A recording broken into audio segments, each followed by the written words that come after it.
Yes, sir. There he is. Dude, look at that background. I'm getting Chat GPT whipped into shape, buddy. Man, took a while. You're getting really good at those. And I'm glad you are because mine would just probably be the same thing over and over and over again because I'm not that creative. It's fun. You can talk smack to it. Like if it puts out some bunk stuff, you can be like, "Come on, man, that totally sucks," and it'll be like, "You know what? You're right. I'm really sorry. Let me try again." So we've went enough rounds at this point that it knows it's starting to know what I like. So yeah, that's one of my favorite ones right there, man. That Let's desert bring it sun. back. Yeah. Yeah, look at I that. mean, what is Arizona? That is exactly what it is right there. Put a drag strip right down the middle of that bad boy, and we're in business. I Looks like like it. exactly where I just was this last weekend. Yeah. Well, we had a pretty good weekend. You probably got to watch a lot of racing. Um, Yeah, I did. I I got to be at the races. It was good to be back in the sun. I mean, the first 3 days were cold, and I was bundled up, and everybody had sweatshirts on. And then the day number last, it's like, my goodness, who turned the heater on? I was sweating and in shorts and looking for the cooler for water and everything else. It was funny watching on the live feed because you could tell some of those mornings were pretty brisk. Looked like some decent afternoons, but definitely looked pretty brisk. And it was cold and rainy. You know, I coming off a week at the coast last week, North Coast, 39 degrees on the beach, which is not a friendly. That's not a friendly atmosphere. And but look at us now. Here we are, off and running. We got points on the board. The chase for the championship has begun. Man, it's crazy. Yeah, it's getting started, and I can't believe that the NHRA has been doing this for 75 years. Um, that's, I mean, IHRA is coming in hot, but I think 75 years has a lot to say for the NHRA. My mom and I were actually talking this weekend. This will be my 10th year in a big car, and I was like, man, I don't feel like I'm one of the quote unquote young guns anymore. I am still one of the younger ones, but I've been doing this for 10 years now. That blew my mind. Well, that 73 light you cut sure didn't do anything to show your experience. I was upset with you, but you pulled it off, man. You turned a 73, the old 90 pack, into a win light. Oh yeah. Uh I got pretty lucky that round. The weather definitely changed that morning, and I got a little lucky with Pete. Pete's probably out there listening in. Uh, the weather changed, and it was tricky that morning, and I got away with it. But I'm actually surprised that I'm allowed back on the podcast today after my first outing. You kicked me off the podcast for giving it back 3,000 at the National Open. But This is a provisional situation here, buddy. You're not out of the woods yet, but we're you know, you're on probation. hopefully I feel like I almost redeemed myself, but Oh, not you quite. definitely did. I got to know where'd the coats and the wallies and where'd all the background stuff go, dude? Are you in a different room? I I got kicked out of the podcast room. Um, it's getting transformed into another room. Uh, my That didn't my last wife and long. I are having another child um, in July, but I know it's a little early to start preparing. But with our schedule, we only have very few weekends between now and then that we can do anything. So Man, I it's told you were off the podcast and you went right to it, took everything down. I mean, geez, man, I was just kind of playing around to take it so serious. oh yeah. It was funny, you mentioned you got your lucky round in the first round. Um, cool round. Love watching Pete's car. That thing leaves so great. And you got your car leaving nice. And I think probably not the round either of you had drawn up in your head ends up falling your way. It was interesting to watch people kick the rust off. There was a lot of lights that, like, boy, if I'm ever going to a national event, I'm going to Phoenix when everybody's rusty. but what was interesting is by the time you got, fourth, fifth round, um, people got her sharpened up pretty quick, man, and it got pretty nasty there in the late rounds, and so it was fun to watch everybody kind of get back in the groove, get their mojo back, and by the time it all finished up, everyone was looking like we've been racing all season. So Yeah, I was noticing a similar thing in Super Gas. Man, I was like watching time runs and I'm like 90, 90, 90, 90. And I'm like, holy cow, is there a pair that's not going to go dead on right now? I think also in Super Stock, I got watching down at the finish line and like 5 pairs in a row or something crazy. One of the 2 cars was dead on every run. And I was just like pretty blown away with how good people's stuff is right off the bat. yeah, man, you got to have good stuff these days, or you don't stand much of a chance. Was pulling for my dog Trevor Harkema. Thought he might be able to get her done, and then he threw up the old 65 pack in the late rounds against Trey Vetter, and that was all she wrote. But fun to watch, man. Where do you want to start? You want to get in the National Open first? Yeah, let's get into the National Open, and I'll bring up a picture of some of the winners. Man, they look good with those new Wallies. These are slick. And you can only get them this year. That's the only time they're available, I guess. So it's I really wanted one. Chris was in my way, but it was fun to race him. Yeah, we had Cody Stevenson over Mitchell Marcy in the Super Comp final.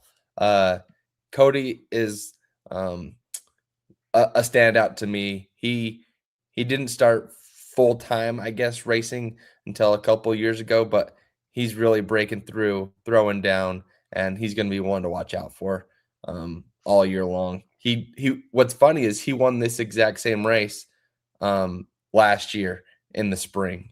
So he likes Phoenix to repeat a win there. Super Gas, no surprise here. Val Torres coming in clutch with the win over Chris Nafziger out of Vegas. Dude, Val is like a Swiss watch, man. That guy's automatic. I kind of thought he might come out and do it again in the divisional. Just picking up right where he's left off the last couple seasons at the end of the year, swinging hard and throwing down laps. Not surprised to see him in the winner's circle, but also find myself shaking my head a little bit because it's like, man, this dude's good. Absolutely. What's even crazier? Val has a new Super Comp car this year. It was one of those drag race results cars. Do you know what ones I'm talking about? The twins, the orange and blue. He brings that out. First pass down the track, 890 with a 0. I was like, "Are you kidding me, Val? Like, come on." Yeah, that dude knows how to set him up, man. Pretty impressive guy to watch do his thing. Oh yeah. In Super Street, I don't know if this guy has a better beard or he's better at driving a race car, but Keith Downing got the win over Art Hoover. I mean, look at that beard. Well, and he's holding the Wally, so it's hard to know. He's pretty good at both things. I mean, he's looking like ZZ Top out here. How far does it hang out the helmet? I want to see him with his helmet on. If it probably would look better with an open face, let's be honest. You think he tucks it into the suit? I wonder if they make him like safe. I wonder if he has to like tuck it.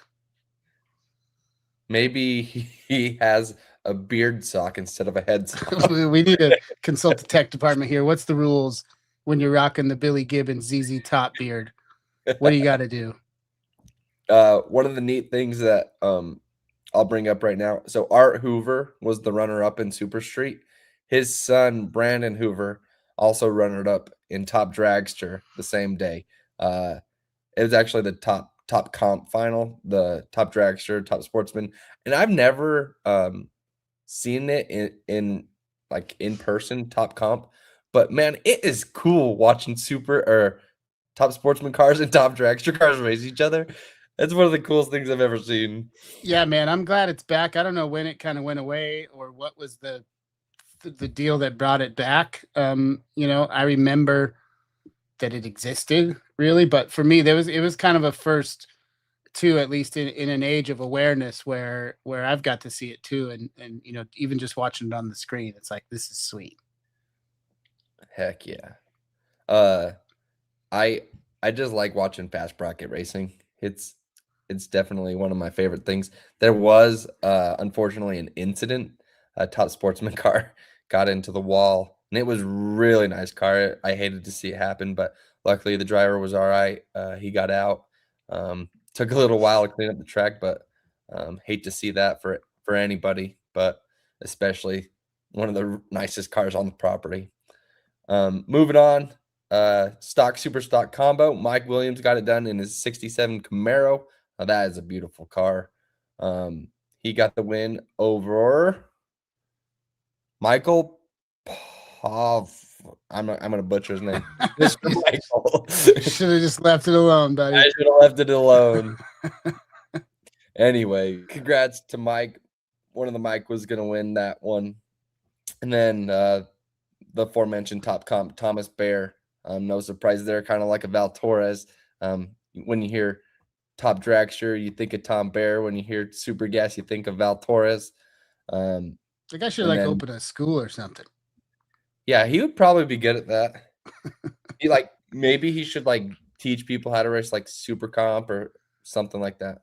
Well, and he's got the deck stacked too. I saw Crew Castile out there going rounds. I think the only person that stopped him in the end was Tom. I think they ended up going head to head, and it's like Team Bear coming in hot.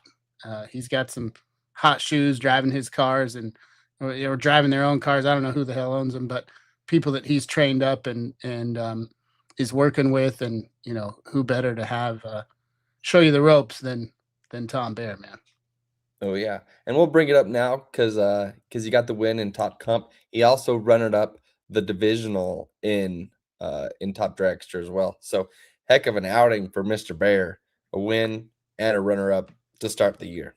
Yeah, man, kicking things off strong, and there's a lot of racing left, and so there's going to be plenty of people who didn't start out strong, who as we get to the end of the season are going to be right there in the mix. But when you can throw some points on the board that you're not going to throw away in the very first race, pretty good way to start the season and kick things off. Give yourself a little breathing room right out of the gate. Yep, and it's that National Open. I like it because it's a good warm up race, and it definitely carried things over into the divisional. One of the classes we don't talk a lot about, but I'd like to give them their light. Sportsman motorcycle, Tom Medlin, and I've heard that name for as long as I can remember. Growing up in Division 7, he's definitely one of the top bike guys out here. So congrats to Tom on getting it done, first race of the year. I'm really learning to appreciate that stuff. I mean, I think anyone can look at it and appreciate that you got to be crazy to send a bike and drive the stripe on a motorcycle. Just super wild. And as I've gotten to know the DePeel family up here, and Don DePeel, who's just a household West Coast name when it comes to sportsman motorcycle, multi-time champ. Dude, those machines are so cool. And whether it's a new school Hayabusa or something, or where it's the old school KZ Kawasaki's, which I am a little partial to, pretty cool stuff, man. And those people lay it all out on the line, and some of the coolest stories come out of that camp. A lot of people get into sportsman motorcycle because the low barrier to entry, right? It's way easier to run a sportsman motorcycle, at least way cheaper than running a super comp car or something like that. And then it seems like they just get hooked and they stay there and love it. So love the community, that motorcycle community, super tight knit. So yeah, I'm really learning to appreciate those guys and what they do. I was just going to mention how tight knit that motorcycle group is. It doesn't matter where you are. It always seems like they're always parked next to each other. They're always giving each other a hard time, and it's a big family for them. So those guys are jacking their jaws at each other in the lanes until the starters get up here. They just go till the very last second, ribbing each other and having a good time. So definitely a good crowd. So my wife, she knows drag racing that we do. So anybody in my family, she knows super comp, super gas, like the usual stuff, but she hasn't grown up in drag racing, so she doesn't know sportsman motorcycle, right? And they ran right before us one of these times, and she looks at me like, oh my gosh, they're going as fast as I am, and I'm in a dragster. Oh She yeah, was just mind blown. legs flopping behind them, and yeah, man, it's crazy. I'm like, yeah, they're crazy. Like, you'll never catch me on a bike. No, man, I always, whenever you see those guys dump the clutch, especially on the faster bikes, like I have no idea how they hold on to that thing when they drop that clutch, but yeah, pretty cool stuff. Congratulations to Tom Medlin. Yep. How about we dive into the divisional now? Let's do it. One of the coolest things that I've seen in quite a while, and it happened in Top Sportsman. William Mizaya in an 82 Trans Am running 780s. Okay, gets the win. And I'm not 100% sure on this, but I'm almost 90% sure he towed it out there on an open trailer. Love it, man. And yeah, 780s is more like middle sportsman, but you know, a lot of these guys running well into the sixes now, but you know, that's super cool. Small block under the hood, right? Small block even. Yeah, look at that. And we'll talk about Pete here in a minute, but two classes, you know, in super gas and top sportsmen that are now dominated by, you know, 20-degree, 600-inch, you know, $70,000 engines and a couple guys with small blocks under the hood out there getting it done. So pretty cool. Yeah, I love to see it. And he does it the affordable way, and he can still get it done. That just makes me pretty happy. Another guy doing it the affordable way, in the Dirty Bird, and that's just not a clever name. It is pretty dirty, Kyle. Maybe you could get some towels now, but Kyle Fritz, first time winner in Super Street. I love to see it. Fun fact, I just read on his Facebook post that it is the first NHRA win for the entire Fritz family. And if you know the Fritz family, there's the dad and generations before him that are drag racers. So congrats, Kyle, on the first win and all the hard work. And it's just cool to see you do it, bud. Dude, the Diamond Wally being the first one someone hands to you, you know, it was going to be special anyway whenever that first one came. But that's going to be extra special on the mantle. No matter how many he stacks up next to that over time, that one's always going to stand out for sure. So pretty cool for Kyle. Congrats to him. Local racer up here, Kenny Snow, was going some rounds in Super Street and, of course, was pulling for him as a Northwesterner myself. Heck of a run for Kenny, but congrats to Kyle, man. Pretty awesome. And like you said, to the whole family. When you got people chasing it for that long and it just never give up, multiple generations chasing it, and somebody finally makes good. You know, that's not just a win for Kyle, right? That whole family gets to share in that. And yeah, look at that smile, man. Just like, what? Gotta love it, man. Absolutely. How about a podcast bump to our guy Pete Both? Called a shot. Just coming out there, wrecking house, and doing it with style in the Porsche. Called a shot, man. He told us a couple weeks ago that he was going to get out. He was going to have some fun, but he was coming to win, and he was going to try to win. And they were getting pumped for this event. Him and Gary, you know, and they were stoked for it. And he got out there. He made good on his promise, and you know, you see Gary there looking over his shoulder. And got it done, man. Congrats to our guy Pete, chalking one up. Your current world leader in points, sitting number one in super gas. Pete Both. Let's just say two things worked. One, the traction device worked, and two, the tire pressure gauge worked, and it came together for Mr. Both. Tried and true, baby. Got it figured out. It was funny seeing their picture. I don't know, they were gassing up or something, you know, and had the old U-Haul and the trailer and off they go, you know, just two dudes out there having a good time together and plenty to talk about on on the trip home for sure for him and Gary. And like Gary said, Pete would probably tell us that was effing yesterday. No doubt. Moving on, one person that you and I were both rooting for was Mr. Dennis Paz, and we're always rooting for Justin as well. But it's cool to see Dennis do it, especially in his El Camino. I didn't even know that thing was still super stock legal because he'll bracket race it and do all kinds of stuff. And like you say, and we talked a little before the show, I'm always for rooting for Justin Lamb, but I'm also never rooting against Dennis Paz. Hard not to love that guy. Hope we can get him on the show at some point. That guy's been racing for a long time, and he can mix it up class racing. He can mix it up bracket racing in the same car. One of a lot of super stock guys don't take their super stocker out bracket racing. Certainly stock eliminator guys tend not to do that kind of stuff. Dennis just likes to race. And it started looking like, look at JL, right? JL's mowing through everybody.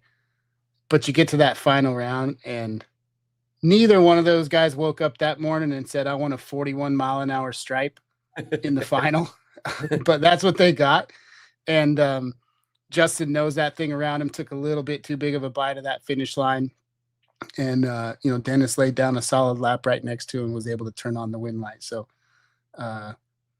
man, the old schoolers getting it done this weekend. So congrats to Dennis, man. Always cool to see that guy. Like I said, I didn't even know that car was still legal, but apparently it is. I'm going to go to Sportsman Motorcycle because I want to bring something up.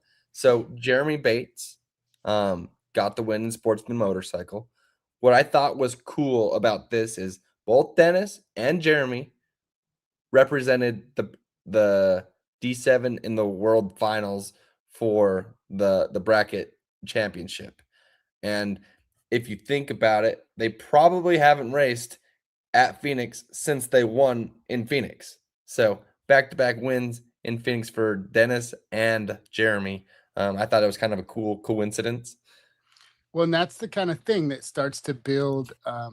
You hear people talking about a place that's been good to them, and as superstitious as drag racers are, it's like neither one of those guys going to miss any Phoenix races for a long time, right? Till they lose 2 in a row or something, because that place has been so good to them. And it starts to get in other people's heads, at least a little bit too. You start looking over and it's like, oh, this guy's won the last 3 at this track. He's got it figured out. So just those little things start to build that connection that people wind up having with tracks. So congratulations to Jeremy as well. Heck of a run. Stock eliminator, your winner, Mr. Chris Hall. Winner was the Walleye was gonna end up in Utah. Either way, fun fact: Chris fixed my car on Thursday night after I couldn't figure out the shifter. He came over and fixed it, and he threatened me. He said, if we race in the final, you can't beat me. And well, I didn't have to beat him. He just whooped my butt. So it's still got the big block in it, right? Big block. Oh yeah. One of the nicest, especially for a big block hanging out in the front of one of those nose heavy things. That thing leaves super nice. Obviously, bro, I was pulling for you.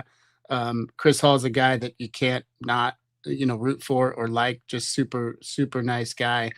And you guys both laid down heck of a lap. He tightened it up on the stripe on you and locked you out, but you didn't lay down a duck by any means in the other side, and could have went anybody's way till right down at the very end at the finish line. So congrats to you, my brother, for a heck of a run. Way to start off the season, and obviously huge congrats to Chris Hall, one of the greats out here on the West Coast, getting it done once again. I talked to Chris on the phone today. We're pretty good friends. I was telling him that I'm not a love to win person. I'm a hate to lose guy. And after the finish line and my light didn't turn on, I wasn't even mad that I lost. So I love Chris, love his family, and always happy to see them turn on that last win light. Well, yeah, man, that's the thing. You guys both laid down respectable laps, right? And when you do that, it doesn't matter which side the light turns on. You know that you threw down, and the other guy just threw more down. And and that's the way it goes. And you'll get him one of these next times, and you'll go back and forth. And yeah, nothing to hang your head about, that's for sure. You rose to the occasion in the final, and went Chris's way. So great start for him, but great start for you too. And stock eliminator, here we go, off and running. Oh yeah. We talked about some of the older guys getting it done. How about Scott McClay in Comp Eliminator? I did a little quick internet search. Scott McClay is 75 years old or years young. He doesn't show his age. He works on that thing night and day, and obviously it's paying off because it's really fast. Well, and in a class that relies so much on innovation and ingenuity, to still be figuring out ways to get up under your index, however much you need to make it happen in the final round. Early in the season too, so much soft playing when it comes to comp, right? You don't want to come out first rate this season and blow your index for the rest of the year. So everybody being extra strategic, and really cool to see a guy like that. Like you say, still at this age, I don't know how long he's been doing it, but still turning those wrenches just right, and getting that car to be exactly where he needs it to be able to put it out front. So huge congrats to him. Look at that Wally, man. That's got to feel good. I'm a big Scott McClay fan. I don't know him very personally, but he does run a Mopar in that comp car. So it's cool to see something other than a small block Chevy getting it done in comp. So Yeah, good for you, super Scott. cool. Way to start the year, bud. What his shirt says, Scott McClay Engineering. So apparently the guy knows a thing or two about how to make things work. Moving on, top dragster, we had, I believe he's from Canada, Grant Dury, coming down all the way to Arizona in his TNT supercar, getting it done in top dragster. That's a really, really nice dragster. Happy for Grant. He did a little bit of super comp racing as well, but turned on the last win light in top dragster. Well, you talked about watching the fast bracket classes, man, and one of the funnest things still that I've ever done is anytime I've got to stand at the finish line at Vegas and watch top and top. Watching those guys come to the stripe in top dragster and top sportsman, the coolest thing, man. And driving that fast, and you certainly don't see a lot of spot dropping or anything like that, because good way to park it in the wall when you're going 610, but still a lot of strategy, plenty of wamping, and plenty of rocking off the throttle, and watching folks drive the stripe at 180 miles an hour, man. Not many things better. So I guess I have a question. I need someone out there in the comments to tell me who, if you've ran top drags or top sportsman, is the closing rate, say it's 210 to 230, that's 20 miles an hour, right? How about 110 to 120? Does it feel the same? I don't know. I've never been that fast. So y'all tell me if the closing rate feels the same, or if you're a little more sketchy to hit a drop spot going 220. Yeah, does a 10 mile an hour closing rate at 220 feel the same as it does at 110? I bet not, but maybe. I suppose the look out the window probably feels similar. That scoreboard's coming at you a whole lot quicker, though. So, I don't know how that factors into it, but I hope someday, before they put me in the dirt, I would love to turn loose a top dragster. I'd like to say a top sportsman car, but I feel like the dragster's a little easier to drive, and I don't know that I'll be good enough, nor will I be able to afford piling up a top sportsman car. I don't know that I could afford to pile up a top dragster either. I feel like my chances are better that I won't. So would love to let go of one of those things someday, man. Super awesome machines. A guy that seems to can do it all, Trey Vetter. He got the win in super comp, and not a bad outing in super stock as well. He did hurt his yellow Camaro here testing a couple weeks ago, so he jumped in his Uncle Chris's stalker, foot brake that thing down to a semifinal in super stock. Got the win, super comp, like I said. Just an impressive start to the year. And I don't even want to call it a start. It's just carrying over from last year. He just doesn't quit. He's a machine. He's a good friend. And I'm always rooting for Trey. Well, and I wondered, I wasn't aware what happened to his other car, so I was wondering why he wasn't into it. I took a couple double takes as I was looking at the screen. I'm like, what the hell is he driving? But like you said, man, the guy's a machine. And we talked a little bit about JL earlier. Think about the Justin Lamb tree of racing and what it's starting to become now. You got guys like him, you got guys like Dylan that are having a ton of success. And I know both of those guys would point right to Justin and thank him for all the things he does for that program. And pretty neat to watch JL kind of enter into that phase of his racing career where he's able to start sharing and teaching and coaching. Obviously, he does a lot of work with this bracket racing elite, but the JL tree, man, pretty strong. Do you wanna put a stamp on it? Let's go ahead and give Trey Vetter the greatest of all time of this week, the MVP of the bracket breakdown. 100%, my MVP of the week. Tom Bear's in the running there. Heck of a run for him. Like I said, Pete called a shot and went out and got it done. But racing two classes like that, one of them an unfamiliar car, at least relative to his normal car, for him to have that kind of success, deserving for sure. Greatest of all time of the week, Trey Vetter, kicking things off this season, our first MVP. Super pumped for you, Trey. Way to go, bud. Okay, I wanted to get your just. Wait, we're forgetting two sportsman classes, buddy. We are? What did I miss? They're not bracket classes. Okay, fine. Go for it. Well, I love Top Alcohol, man. It's, to me, they're the coolest. And I think we got some words in the chat here too, but that Gasparelli crew, never a slouch out there by any means, but certainly, usually kind of mid-pack, in there throwing down. You don't want to make a mistake if they're next to you, but, for the top half of the field, if they're dialed in, usually got those guys covered by a number or two. And so really cool to see Tobin get that win, in a class like that where it's all or nothing and you're blowing stuff up all the time and it's super expensive to run and you just keep coming back and it's one thing to gas up the old Sportsman motorcycle every weekend. It's another thing to drag a Top Alcohol funny car out of the trailer every weekend and just keep coming back for more.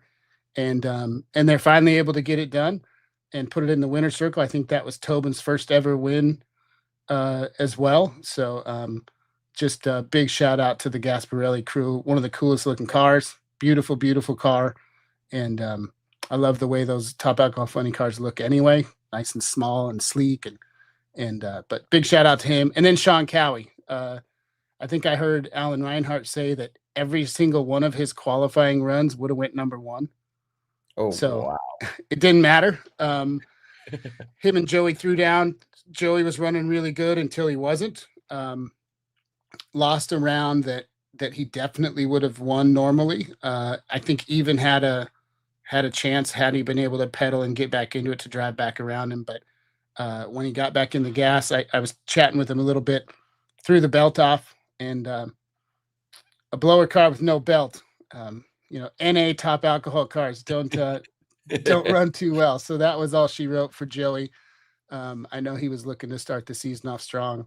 They're packing up and heading to Gainesville now. But Sean Cowie, man, class of the field right now. And he's backing up all the performances he did last year and comes out swinging and leaves Phoenix with the lead. So congrats to Sean Cowie. I'm definitely not a Top Alcohol hater. That's not how I wanted to come across. I did forget about them. I'll be gonna get yourself kicked off the podcast, man. Some things I did notice though. Shane Westerfield and the Rick Jackson crew brought out a brand new car, qualified number one. That's awesome. Second, Doug Gordon's back. And I think that he's going to have some effect on the championship this year. I know that him and what's his name? World champ, top alcohol. Funny. Oh, Sean Bellemere. Sean Bellemere. They go at it. The last 5-6 seasons, it was one of the two was going to win it. So Doug's back, and it's going to be fun to watch him. He's back in a big way too. He fell off a little down the middle there against Tobin in the final, but he was 940 something to the 60-foot, which is just the top alcohol 60-foot numbers, man. Just sometimes they'll get down into the eights on the top alcohol dragster side, and I don't know what an 888 60-foot feels like, but it's got to be pretty cool. In the end, he ran a little faster than Tobin at the big end, but found himself 4 hun behind at the finish line. Looked like he fell off a little down in the middle. But yeah, he's back, man. First thing back right to the finals. Obviously the top alcohol fields continue to struggle a little bit. For car count, we didn't see some folks that you might think you'd normally see on a West Coast opener. The Howes were not there. I knew they wouldn't be there, or at least they told me they wouldn't. I think when I pulled it up, I just assumed that they'd show up anyway. So you have a few missing there, only a 3-round race, but you can't control the other people that come. And so the people that did, they did their part, and they deserve all the accolades that you would get if it was a 7-round race. But cool to see Doug back and right back into championship form, it seems. Yes, sir. Are you happy with the alcohol? That'll do for now. I'll do better next time, I promise. Okay, let me set this up for you, and I just want your honest reaction to this. A couple weeks ago, Gary promised me that he would do something on the podcast, and he did follow through with what he promised. So Q2 of Super Gas, I'm up there helping my sister run, and Gary is right behind her, right? And she launches, goes down. I see her number pop up. I take a step back. I see Gary's up. Figured I'd watch him. So he does his burnout, and then a guy runs over to me. He's going to do a dry hop for you. And I'm like, no way. And at this point, he's done his burnout. He's backed up a little bit, ready for the dry hop. I didn't get a chance to get my phone out for a video. The live stream didn't catch it. I don't have any video proof, but it was legendary. But you saw it. Did a dry hop. Full on. It's almost better that it's just a legend thing now, right? It's like you had to be there because there's no video evidence, didn't make the stream, but he did it, and you got to see it, and you got to love it, man. I mean, especially from a guy who's like, he's pretty motivated this year. He told us, he's like, I want to come out and I want to win some races. I want to do good. He loves racing for fun, but he's like, he talked about his stage in life and where he's at, and he's like, look, I got to make some moves, and I gotta get her done.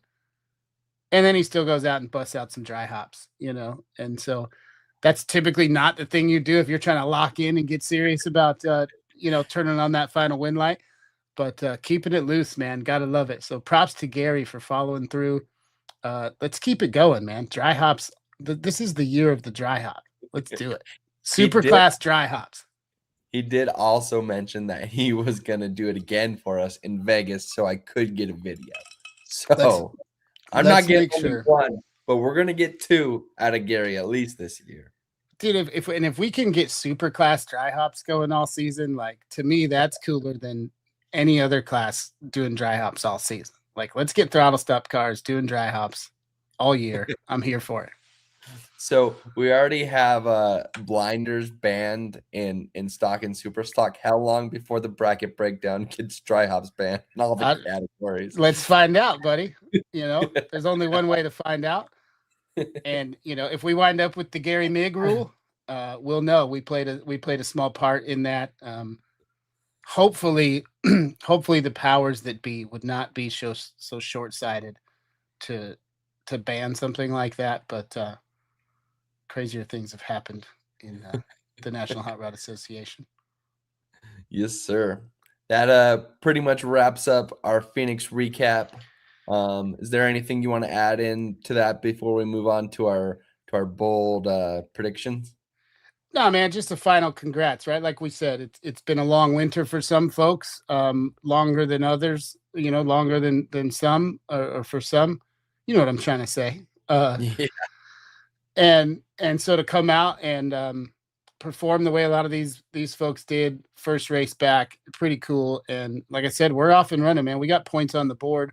We have leaders in the clubhouse, from here on out. So there's people with hundreds and 105s and 95s, whatever they are now, depending on the class on the board, starting out strong. So it will start to take shape here quick, man. 3-4 weeks from now, we're gonna have quite a few points on the board with all the divisionals and the national kicking off, and it'll be interesting to see. Yep. Oh yeah. Well, Way too early. I still have my notes from the Seashore Inn. Where you're vacationing, right? It was a workcation. I was definitely working, and I thought, I might change some of these picks, but I don't have to. I feel pretty good after this weekend about my picks, and given some of the news that dropped today, I may look like a little bit of a homer for one of my candidates here, but I will explain my reasoning when we get there. So let's get into it. We went over top dragster and top alcohol funny car last year. I took John Bradford in top alcohol dragster. I think we both took Sean Bellemere in funny car. I know I did. I'm sticking with those. I think that EFI car, John Bradford, they've got that thing figured out, and I think he's going to get it done this year. But let's get into all the rest of them. Okay, where do you want to start? My list starts with comp. Let's start with comp. I love it. I'm going with Chase Williams. So I've got a few West Coasters on the list, but Chase is not one of them. Had a pretty strong season last year, finished in the top 10, about 120 points out from Jeff Taylor, I think, but he only went to 4 natties and he only went to 7 divisionals. So points per event, Chase Williams was putting it on him last year, and I don't know what his plans are, if he's going to chase and go for a world title, but I feel like he throws 2 more natties and another divisional on the board, only being 120 points back. Maybe we have a different scenario at the end of the year than what we wound up with. So I'm going with Chase Williams. I hope that he's chasing and he doesn't make a fool out of me. Coming out of D4, that's my pick for comp eliminator, world champion Chase Williams. I like your pick, and it's hard to argue. And let's be honest, all of these picks, it's called way too early championship predictions for a reason. We're not necessarily rooting for one person or another to win. We're just talking, right? No need to get mad at us. We want you guys to let us know in the comments who you think is going to win too. Back on Chase Williams, he did also win that the comp clash. I think it was $250,000 to win that deal. So definitely a good pick. If he's there for the money, he's probably going to be there for a world championship too. So good pick with Chase. And I'm going to be the homer on this one. I think this guy has earned it. He deserves one. He's come up short just a couple of times. And along with the legacy his father has, I'm picking Ryan Warder to kick some butt this year. Rumor has it he may have a dragster out this year in comp. And that's kind of mind-boggling to me. I can't picture a Warder in anything but a door car. But well, yeah, that's a Sunfire, right? Is that a Sunfire that? Yep. So he right? had Yeah. the Camaro, and now he's in the Sunfire. But I do know that he does have a dragster. I don't know if he'll be bringing it out this year, but the Sunfire still can get it done. It's hard for me to picture him in anything but the purple and orange Sunfire. and definitely, was looking at the points on the divisional side and the national side. He was definitely somebody I was considering for my pick. I would love it to see a West Coaster get it done in comp. So not a bad pick at all, and certainly going to be rooting for Ryan down the stretch. And I'll kick things off with the next category, top sportsman. Does that work for you? Works for me. Top sportsman. I'm a big fan of Ed Olpen. He's been running as long as I can remember. We've raced with Ed for a really long time, and he's a Utah native. I love that car. He drives that 68 Camaro, sleek black with the white stripes. It's just a pretty car, and he always seems to be in the top 10. I don't think since Top Sportsman's been a thing, he's been outside of the top 10. Yeah.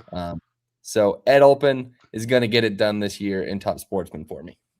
That is a super solid pick, man. You'd never really bet on any one person against the field, but like you said, for as often as he's in the top 10, top 5, Mr. Olpen is a solid place to put your money in Top Sportsman. This is where I'm going to come back home just a little bit. I'm going with Benji Martin. So Benji Martin finished way down in the low 20s last year. He was less than 200 points out of the lead, but he only went to one national event. And he absolutely destroyed on the divisional side last year. I mean, he was in every late round. He was an animal last year. Picked up a win up in Seattle, and then, couple mid 70 point totals at Woodburn. Just had a heck of a run on the divisional side. I don't know what his plans are for natties, and he's going to have to run quite a few more of them this year if he's going to have a chance. But he had a solid season last year, and he's a guy that I think if he decided he wanted to go for it, definitely has a good chance. He's a heck of a driver, and so I'm taking a little bit of a chance here, hoping that Benji's going after that 75th anniversary season and chasing him a title. So I'm going to pick Benji Martin for Top Sportsman World Champ. Solid pick. Lead us off with top dragster. Man, this one was tough for me because watching Jessica Eastburn's performance last year, man, super impressive. Ty Gaynor, watching that young fella develop into the racer that he has become, I know he's going to go after it this year as much as he can. And I have a similar pick, or at least a similar reason for another pick that we'll get to. I'm keeping this one on the West Coast as well, and I am picking Dylan Howe to win the Top Dragster World Championship. I spoke to him a couple times towards the end of last season. I've spoke to him a couple times this off season. That kid, that man, he's a young man. He is singularly focused. And the only thing he wants to do is win a Top Dragster World Championship. Maybe a Super Comp one as well. But I know that he is super focused on Top Dragster this year. They've been putting in a ton of work in the shop, getting those machines ready. And I know he's laser focused. He's one of the best drivers on the West Coast, if not in the country. He's proven that time and time again. And he's got the resources and the equipment, right? There are no holes in Dylan Howe's armor. It's going to come down to if he doesn't win it, it's just going to because somebody, hit a longer home run. I think Dylan Howe, with the focus that he has and the commitment that he has, the type of program that they run, Dylan Howe will be your Top Dragster World Champion. Can't argue with that. I'm going to look like I'm just jumping on the bandwagon. I don't know what the correct terminology is here, but I made this list before the divisional started. I promise you.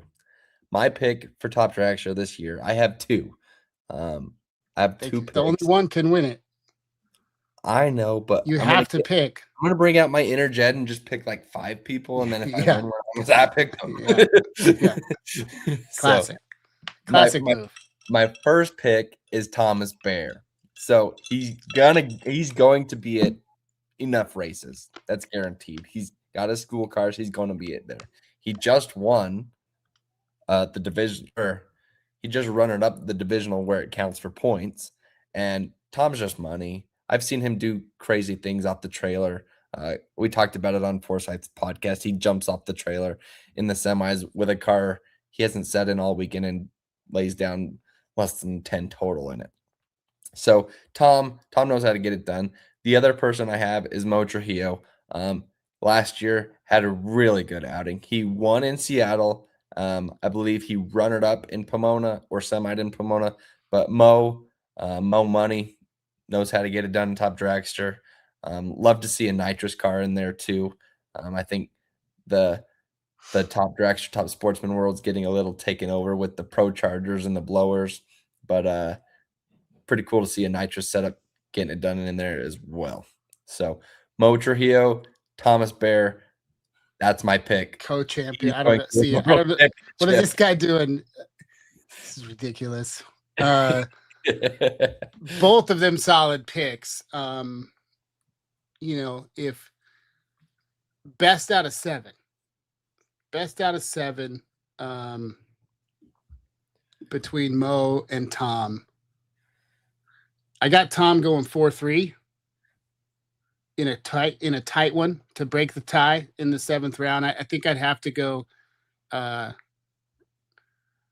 man, Mo can drive, man, and I've seen him wheel that thing when it's pointing the wrong direction and getting all kinds of out of shape and still turning on the wind light. He can wheel that thing. So solid pick, man. Solid pick. Picks. Well, solid picks, I guess. It's just one. Yeah. It's just one. Co-champs. Super Gas.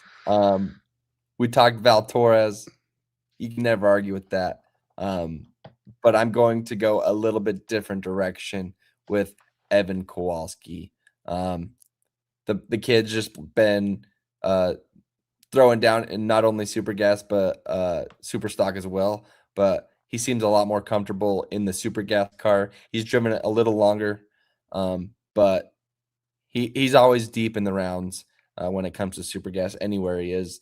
And I think that the consistency he has going deep is it's going to fall into his place this year. I think he has it's definitely top 10 on his sticker this year, but it's going to be a number 1 next year. Finished 5 in the world last year. Evan did. Had a heck of a run. He did it with 7 and 8. And he was 1 point out of 4th place, and he was 5 points out of 3rd place, less than 40 from being the champ. So you remember, as we finished last year, that top 6, it was stupid. You had 3, 4, 5, and 6 separated by 4 points. And the bottom, or the 2 through 6, was only separated by 12 points. So super, super nasty finish last year in Super Gas. I don't mind that pick at all. I also made my list last week, still right here on the Seashore Inn notebook paper. The only redeeming point about the Seashore Inn, the view was nice too. Otherwise, man, what a terrible place to stay. It was the swampiest thing. There's no HVAC in that place, just baseboard heaters. So when I'd come back after my meetings in the day, that like I'd slide into bed and it felt like someone'd been sweating in that thing. It was just swamp. It was terrible. But pretty nice notepad here. And like I said, I thought I might change my picks, but I don't have to. Val Torres is my pick. I think it's so hard for people who got real close to turn right back around and do it again and make another run like that, right? So many things have to go your way. Many of them that you didn't have any control over, right? You can throw down one heck of a score, but if you got some guy or gal in some other division who's throwing down better. Like you can't do nothing about that. So it's so hard, I think, to come back from a second, third place finish and be right at the top of the boards again. But like you mentioned with Ed Open, like you could mention any year with Sherman Adcock, uh, Val Torres is one of those guys that figures out how to get it done. And I think he's going to win a world championship this year. I have a dark horse, so it's not a second pick, but before a dark you get horse. off of Val, I'd like to just say it is hard to go back to back in anything. Okay. Val won the world championship 2 years ago. Okay. He finished second last year by only a handful of points. Right. So he almost did it. So what's to say he's not going to do it again? Well, and that's the thing, right? And he came out first thing in the National Open and parked it in the winner's circle. Like that guy's automatic. Like he's not trying to figure anything out. He's not trying to learn. Like he knows what he's doing, and he knows how to make that thing run the number. He knows how to drive. He knows how to hit the tree. He knows how to wheel that thing at the stripe. And after however many months off, right, he comes out and proved that he's ready to go. And so it's hard for me to bet against him, man. So keeping that one on the West Coast as well with Val Torres. But look out for David Morris. David Morris, who you are probably familiar with due to his association with Fuel Factory. Morris Motorsports featured prominently on the WFO Ignition show. That's how I've gotten to know Sue and Dave, two just salt of the earth people. I think they claim D2, which like what a mess that like so much cannibalism go right. Everyone just eats each other up all year in D2 because everyone's so awesome out there.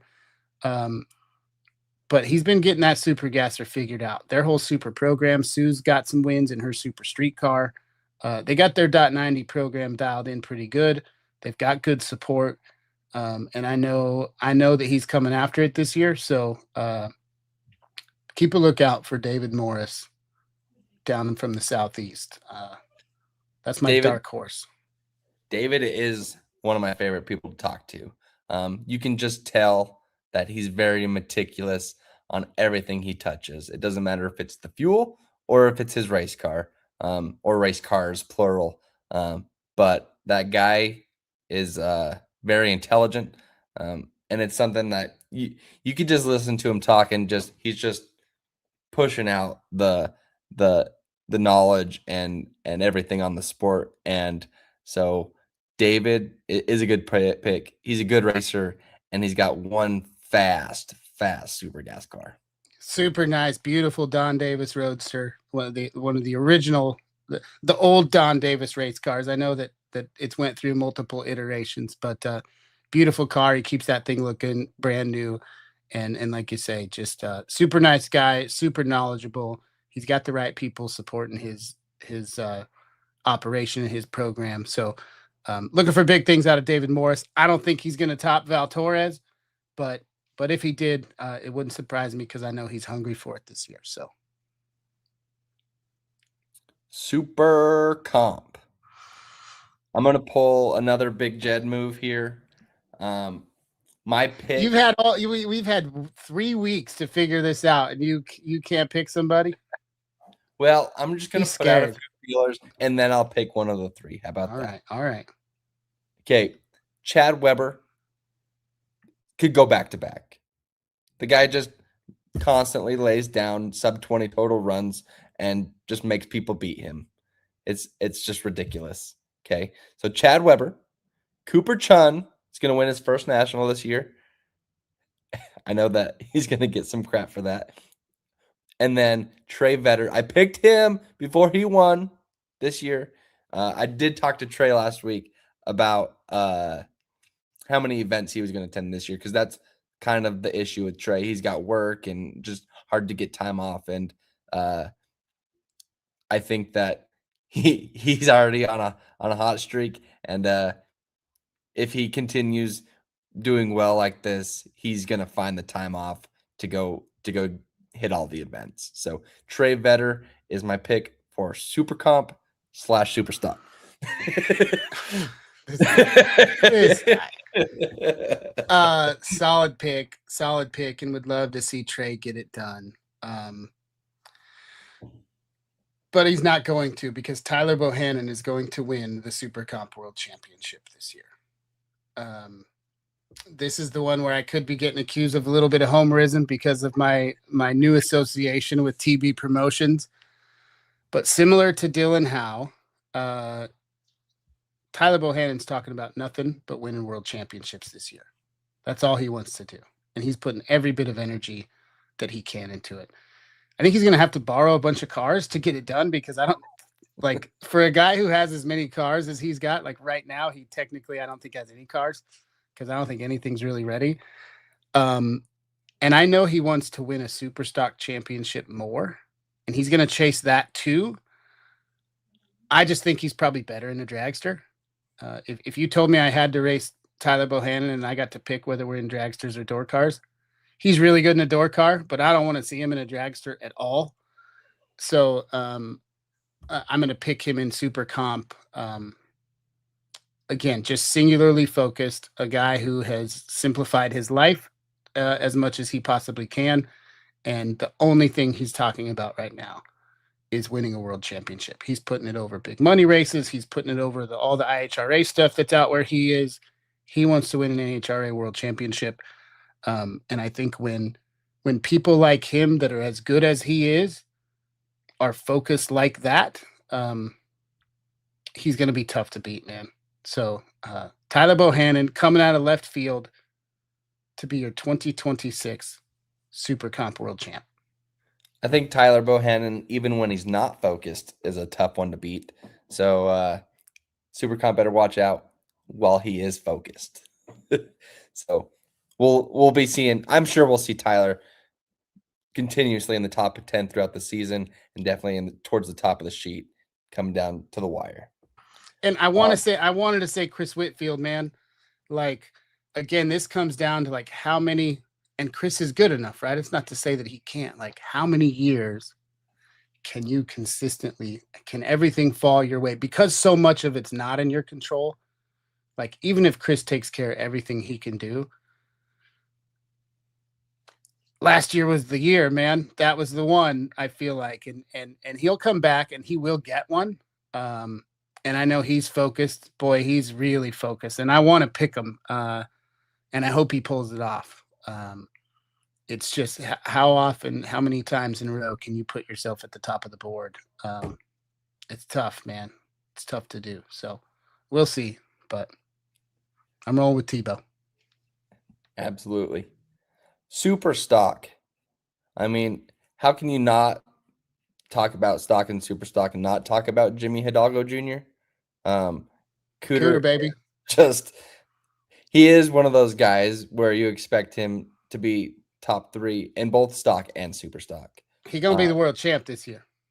Absolutely. Cooter's going to win one of the two. So we'll just cue him in for both of those. You can't pick. You still. Which one? I didn't pick yet. I'm just saying he's going to win one of them. Another guy, Brad Burton. He went on a pretty good heater last year. Showed that he's capable in the super stalker as well. And they got that Firebird running pretty stout. So Brad Burton, if we want to go the homer route, like I said, Trey Vetter can get it done in stock, or excuse me, super stock or super comp. This year, I'm hoping that Jimmy Hidalgo wins it in super stock. Yeah, not stock, because if he wins it in stock, it means you can't. You know, it's interesting for any West Coast racers that we're picking. There's always a couple hauls involved, right? Like, imagine living in Ohio or Virginia, West Virginia. Like, you can run a whole season and get all 6 and all 8 within a couple hours of the house. For West Coasters to do it, they're gonna have to make a couple pulls, right? Topeka's gone. Flying H still is not running nationals. Bandamir's gone. So it's tough, man.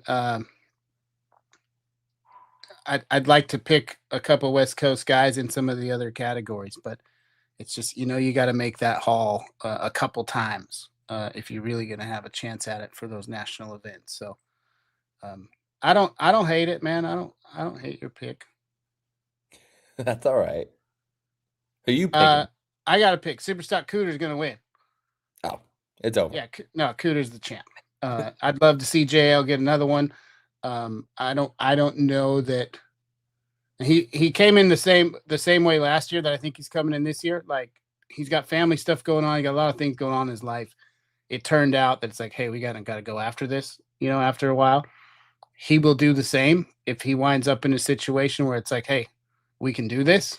But I don't think he's coming into the season, especially with just the way things fell together with that double up to finish off the season. I mean, I think his tank's pretty full. I know he's a super competitive guy, and he always wants to come out and compete and win. He showed that this weekend, getting it to the final round. So who who knows there? I just know that he's probably not coming into the season, hell bent on chasing the world. It'll be a decision he makes later in the season. Um, I think Cooter is coming in like that because Yeah, he always does. And the way things fell last year, that one's still stinging just a little bit, I think. So, um, yeah, Cooter's going to win it, and I think he's going to win it big. that's it's funny you mentioned Justin and the way he approaches a season, and that's probably the reason I did not pick Justin is because you don't know if he's going to commit to a full season or just run his nationals because that's what he enjoys. He's got a family now, and uh, it's hard to blame him for wanting to spend more time with them. So uh, Yeah. that's the only reason I'm picking Cooter over Justin. Justin wants to say I'm gonna chase this thing down again. Man, that's a tough choice. Oh yeah. The minute he says he's going after the world, I might change my pick, right? Because like when you talk about people being dead set on something, the minute he flips that switch, whenever that might happen, like you don't want to see him because and he's got those cards figured out now, right? He's been working on those copos for years, and he's got them dialed. He's got them right where he wants them. So if he does decide to flip that switch, everybody better watch out. Well, Oof. Walker popping in here. By the way, Cooter will be running in the eights this season. All right, Walt, just give us a spoiler and don't tell us what he's running. What is it? Yeah, but and so as cool as that is that where you'd want to be? I mean, he's always going to be chasing, but he's going to have a lot of stripes that nobody really wants to look at, right? Him or the other person. If he's running eights and the other guy's running 11s, that's no fun. Yeah, I don't know about this. Cooter seems pretty dominant in the car and class that he's in right now. So I don't know.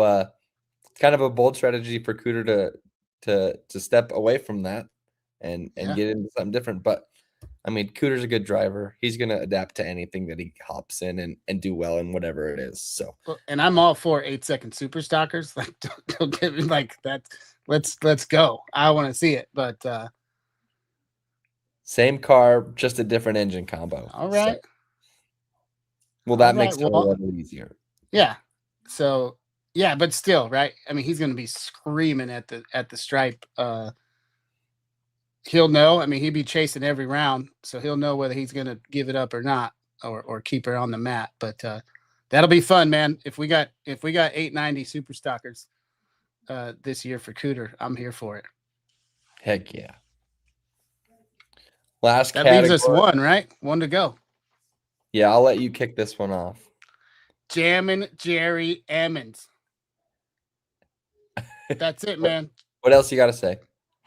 There's nothing else to say. Jammin' Jerry is going to get it done.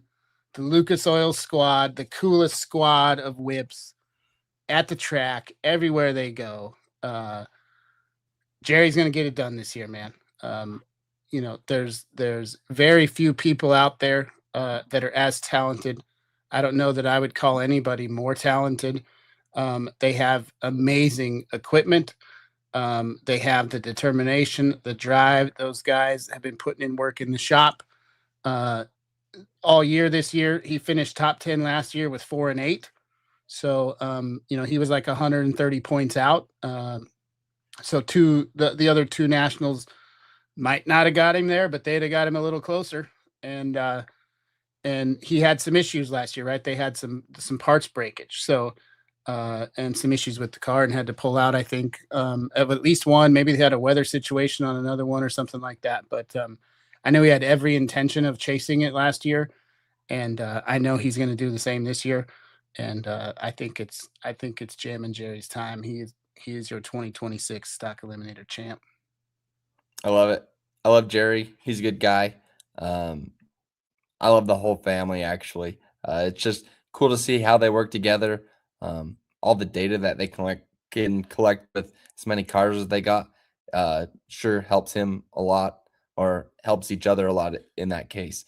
So he's got the team behind him, and Jerry's definitely one to watch out for. Um, as for my pick, it's hard to not pick yourself in this scenario. So I will pick myself. But if I was out of I the love it. equation, if I am out of the equation, my bet, my pick, Mr. Steve Foley. He's got that Copo. He came off the All Star win this last year.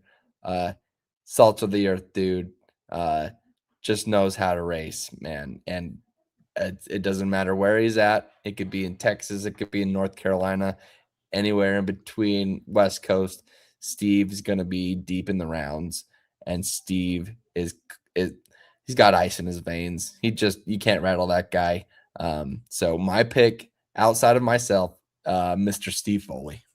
I got love for that pick, man. Steve's gonna be rocking the number 5 on the scoop all year. As far as numbers go, one of the cooler looking numbers, the number 5. So I know he'd rather have it say number 1, but anytime you've got less than a double digit number on the scoop, you got to feel pretty good about where you're at heading into the season.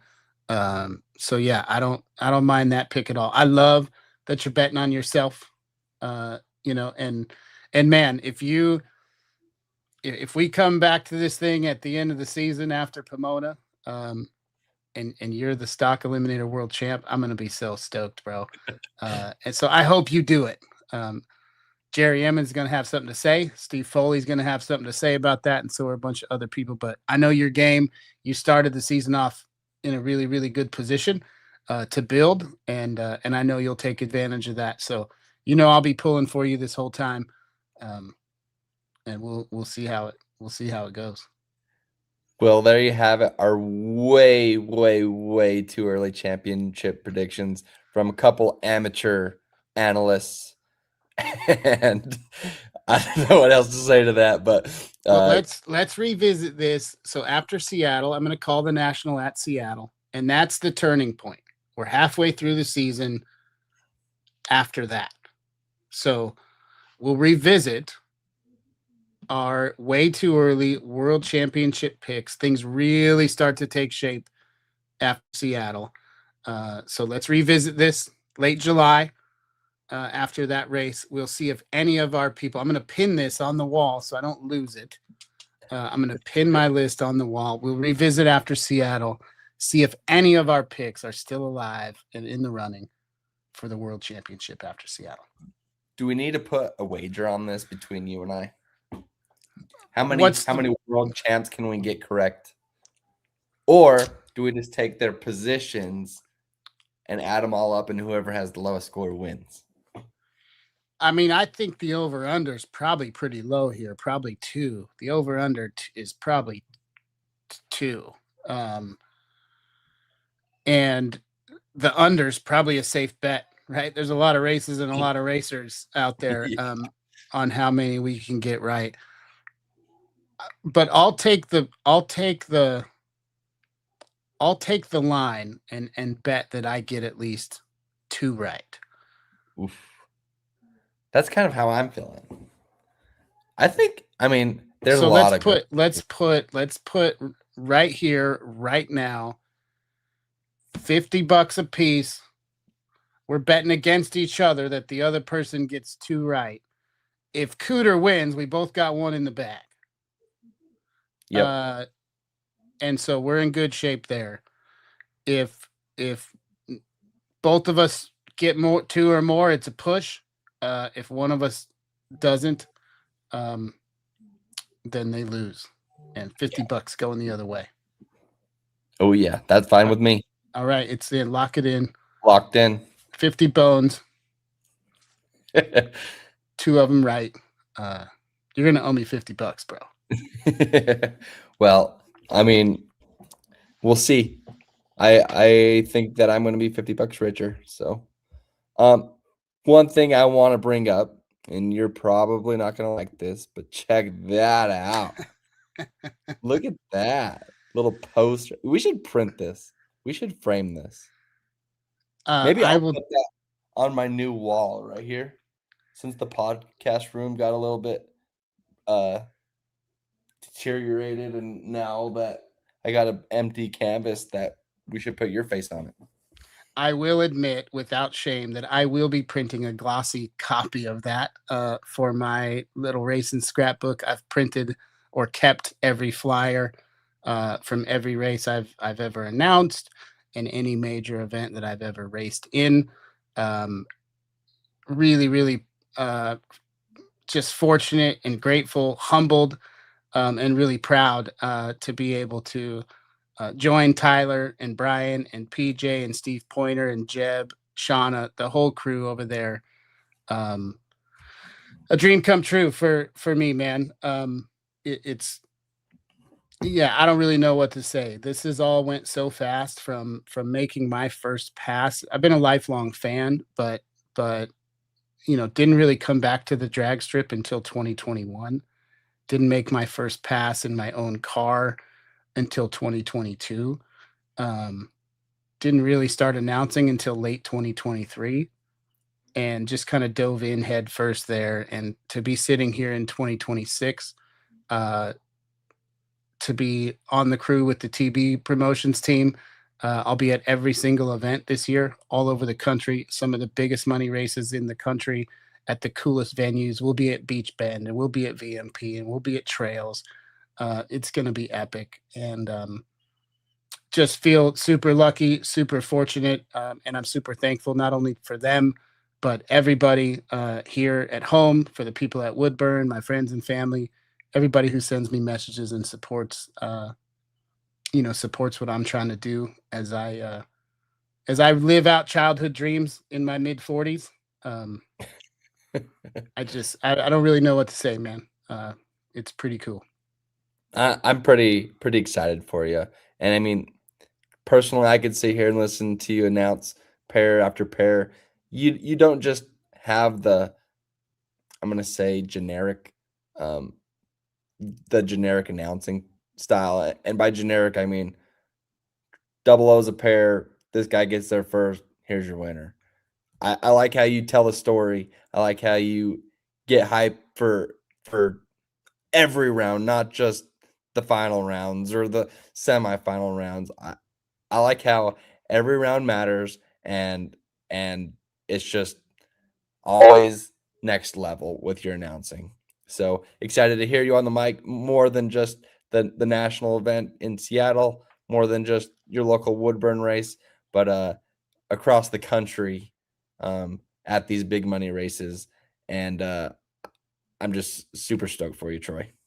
Thanks, brother. I appreciate it so much. The telling the story is so fun. The build up through the rounds, as you build that story, and as that story starts to take shape.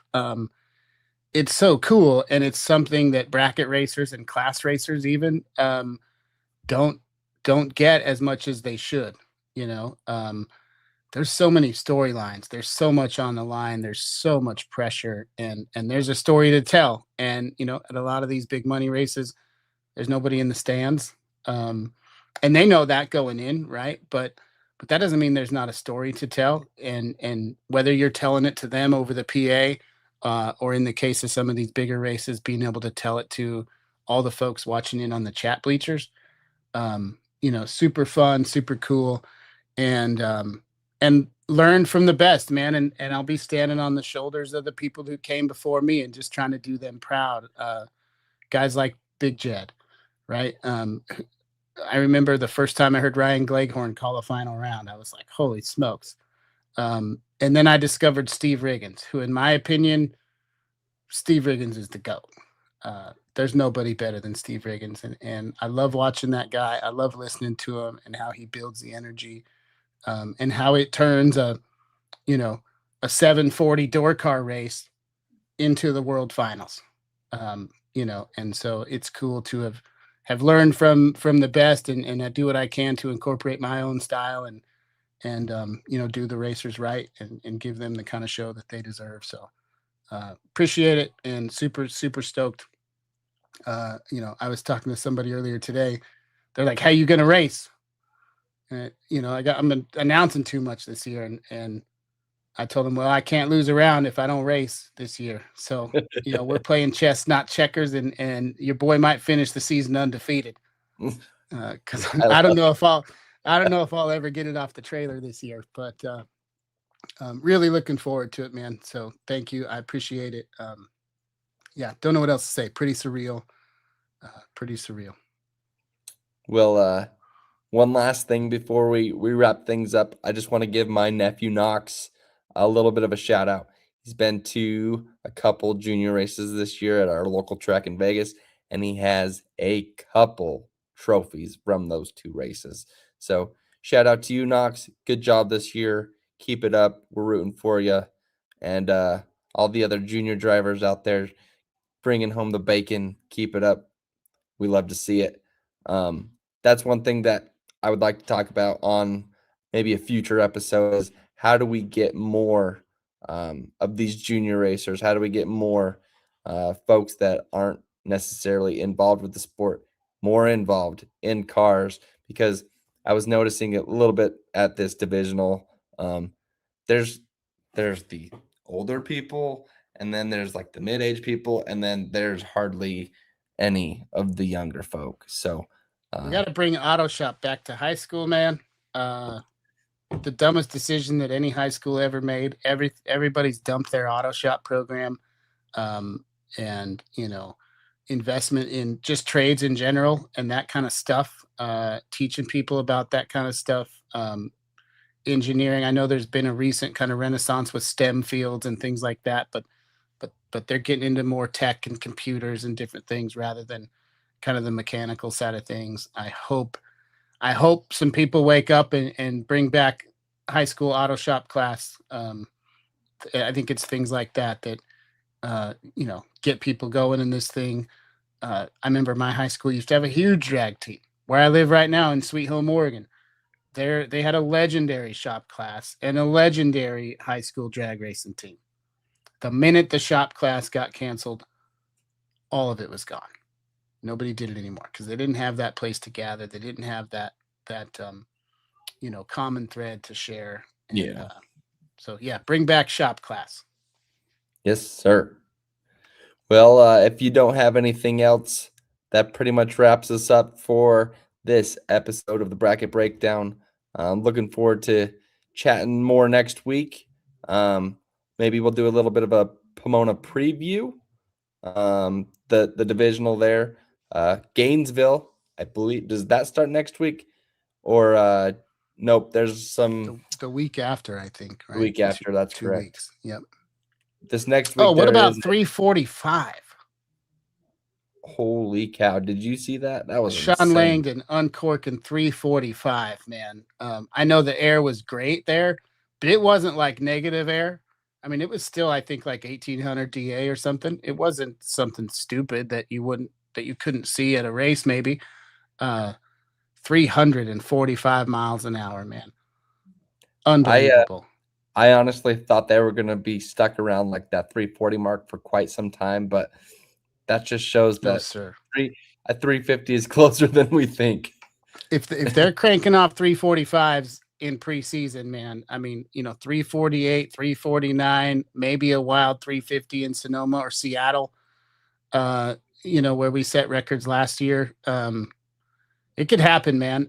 Seeing Josh Hart get off to a fast start, he 340 mile an hour rip his very first pass in a John Force car. So it's going to be fun to watch the fuel classes this year. We talk brackets here, but we still love the big, loud, fast stuff, and pretty cool to see those guys coming out and getting things tuned up. So looking forward to Gainesville, man. Yes, sir. That's all for the bracket breakdown this week. We'll catch y'all next Monday.